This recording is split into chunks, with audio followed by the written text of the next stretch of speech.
Merci.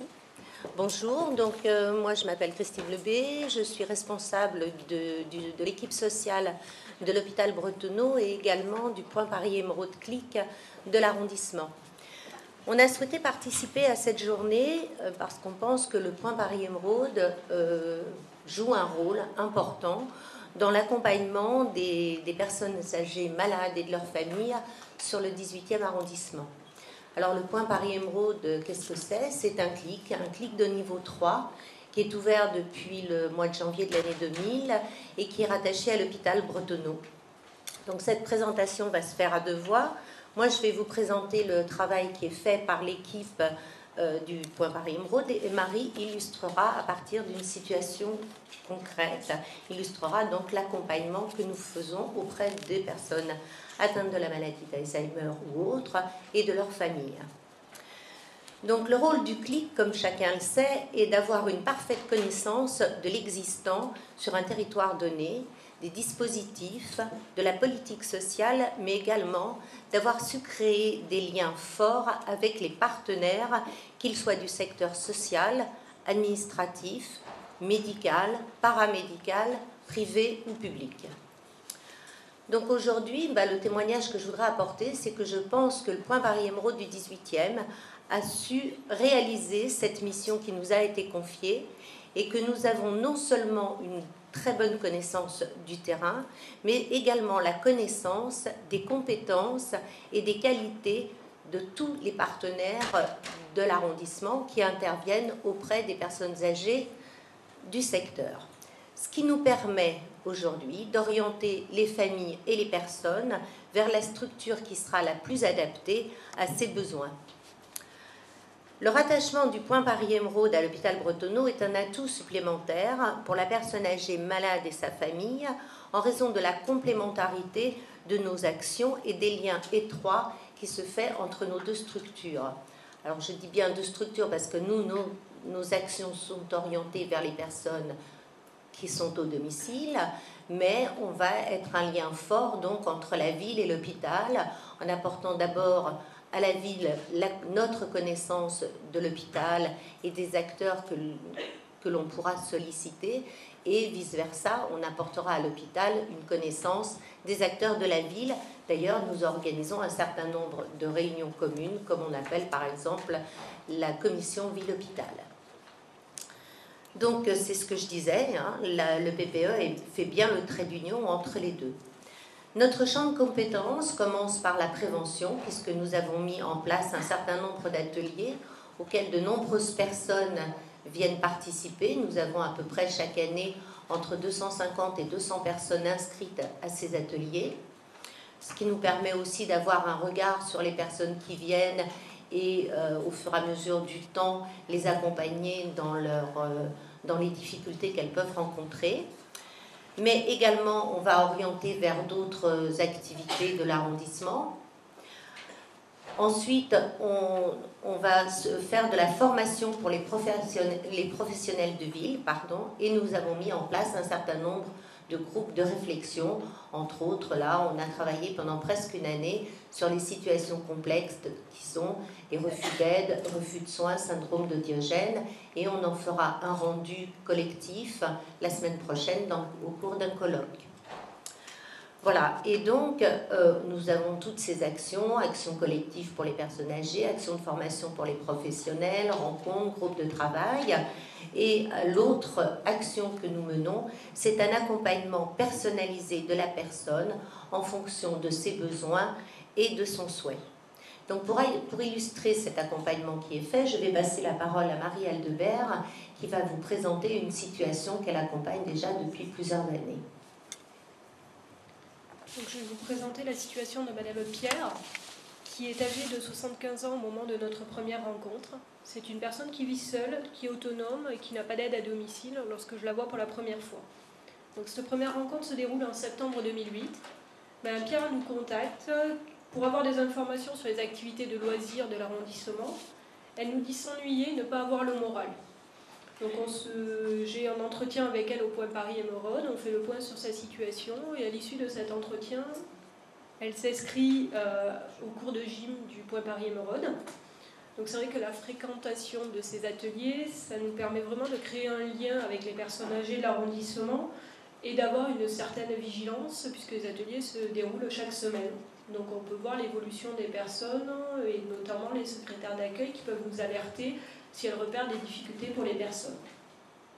Donc en août 2009, soit un an plus tard, Madame nous recontacte parce qu'elle est orientée par un médecin de la consultation mémoire de Fernand Vidal suite à une annonce diagnostique de la maladie d'Alzheimer. Un rendez-vous est organisé au point Paris-Émeraude, auquel elle vient accompagnée de sa sœur. Madame Pierre, qui est toujours autonome, qui prend les transports en commun toute seule, a une certaine lenteur pour faire les choses. Elle souhaite connaître les différents dispositifs, pouvoir intervenir en cas de perte d'autonomie, donc on va parler d'aide à domicile, on va parler de l'APA, on parle aussi de maison de retraite. Et c'est aussi un moment où elle peut nous poser toutes les questions qui l'angoissent sur l'avenir. La sœur de Madame Pierre, elle est beaucoup plus inquiète et elle souhaiterait que d'ores et déjà des aides à domicile soient mises en place au domicile de sa sœur. Donc là, notre objectif à nous, c'est vraiment d'informer Madame Pierre, qui est quand même la personne qui vient, qui en demande. Donc on l'informe à des aides existantes. On explique à sa sœur la nécessité de respecter le choix de Madame Pierre et d'aller à la vitesse de Madame Pierre. Et là, à partir de ce moment-là, se crée vraiment un lien avec le point Paris-Émeraude et jusqu'à la fin de la situation qui est aujourd'hui, qui n'est pas finie, mais on reste en contact avec et Madame Pierre et sa famille. Donc en octobre 2009, la sœur de Madame Pierre nous recontacte. Elle nous dit qu'elle sent qu'il y a vraiment une perte d'autonomie chez Madame Pierre, qu'elle a vraiment besoin d'être stimulée et accompagnée dans les actes de la vie courante. Donc on organise une première visite à domicile et on discute avec Madame Pierre qui finit par accepter la mise en place d'aide à domicile. Donc là, on a des rencontres régulières avec nos partenaires, notamment avec les services d'aide à domicile. Donc régulièrement, on fait le point sur les prises en charge et on s'assure de la qualité des prises en charge à travers toutes ces rencontres. En janvier 2010, nouvel appel de la sœur de Madame Pierre qui souhaite des coordonnées d'infirmières à domicile car sa sœur ne prend plus son traitement. L'autonomie de Madame Pierre se dégrade et petit à petit, elle n'ouvre plus la porte aux aides à domicile. Donc nous, là, on fait tout un travail de liaison avec nos partenaires, on refait le point sur la situation avec les professionnels qui interviennent, donc l'infirmière, les aides à domicile, pour savoir comment ça se passe et pourquoi elle n'ouvre plus la porte. Et on fait le point avec la famille. Donc Madame Pierre est vraiment dans le déni de ses troubles et elle est désorientée dans le temps. On décide de refaire une visite à domicile à laquelle on associe l'équipe mobile de Bretonneau pour avoir un double regard médico-social. À l'issue de cette visite à domicile, on propose un bilan à l'hôpital de jour et on se dit qu'éventuellement, on pourrait aller vers une orientation à l'accueil de jour à l'issue de ce bilan. Et on arrive à remettre en place une auxiliaire de vie pour accompagner Madame dans sa vie quotidienne. Là, tout l'entretien, c'est dans l'acceptation des propositions et on reparle maison de retraite avec Madame Pierre et sa famille. Donc septembre 2010, Madame Pierre est prise en charge à l'hôpital de jour et elle sera ensuite prise en charge à l'hôpital de jour 2, ce qu'on appelle 2, de suivi, mais qui sera présenté par la suite. Donc là, on travaille vraiment en partenariat avec l'hôpital de jour, en leur transmettant nos comptes rendus de visite à domicile et surtout en discutant des sujets qui ont déjà été abordés avec le point Paris-Émeraude et l'équipe mobile pour qu'on continue à travailler de façon cohérente avec Madame Pierre et sa famille. En octobre 2010, la sœur de Madame Pierre nous recontacte pour nous signaler que Madame Pierre fait des retraits d'argent importants, qu'elle se perd dans le quartier. Donc là, notre travail, c'est d'accompagner la sœur de Madame Pierre dans une démarche de demande de mise sous protection juridique. On recommence à aborder la question de la maison de retraite, de son financement. On chemine vraiment avec la famille, avec Madame Pierre, pour tenter de sécuriser au maximum Madame Pierre, de respecter vraiment ses choix, mais tout en tenant compte de la nécessité vraiment que Madame Pierre soit en sécurité chez elle. En février 2010, 11 février 2011, cette année donc, on a rencontré à nouveau la sœur de Madame Pierre pour l'aider de manière concrète à faire des démarches pour la maison de retraite. Donc on a constitué avec elle un dossier d'APA, on a regardé avec elle quelle maison de retraite pourrait convenir à sa sœur. Et depuis le mois de février, On a eu plusieurs contacts avec la famille a visité plusieurs établissements, on se revoit pour en discuter. Le dossier d'aide sociale a été déposé, la demande a été accordée. L'expertise de protection juridique a été faite, donc maintenant on attend le jugement. Madame, elle est toujours chez elle. Il y a des aides à domicile qui passent, une infirmière qui passe quotidiennement. Et elle est... voilà, là on sait qu'elle est pour le moment en sécurité, que les choses ont été anticipées.